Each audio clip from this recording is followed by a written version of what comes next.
We're going to start with that flight, that long-awaited flight from the cruise ship in Japan over to the United States. Mark Jorgensen from St. George, it was on board the ship and now is on board the chartered cargo plane, along with dozens of other Americans who came back to the U.S. this weekend after they were quarantined on that ship in Japan.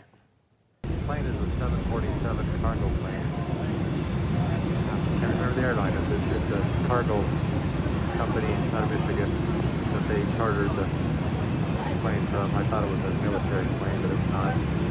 It's a cargo 747. And we're getting ready to land here. The gear is out, so we'll be on the ground soon.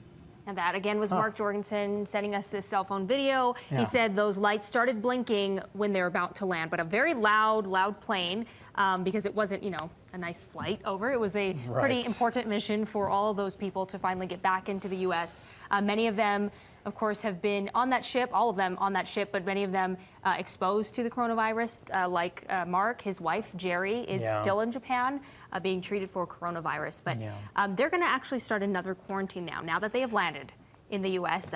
Their quarantine is going to be in California at the Travis Air Force Base, while some of them, their wives, Mark's wife, and also a man from Twilla remains in Japan. They're at the hospital. So Ladd Egan has the latest on this.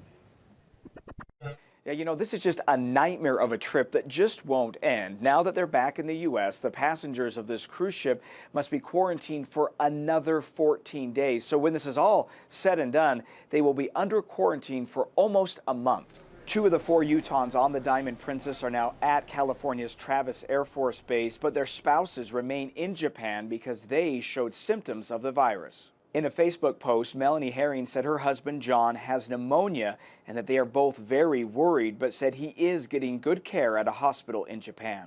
Another Utah resident, Jerry Jorgensen, also wasn't eligible for the evacuation flight. She's also in a hospital after being taken off of the ship on Valentine's Day with symptoms of coronavirus. And things aren't getting any better on the Diamond Princess. Another 99 infections reported today, bringing the cruise liner's total cases to 454.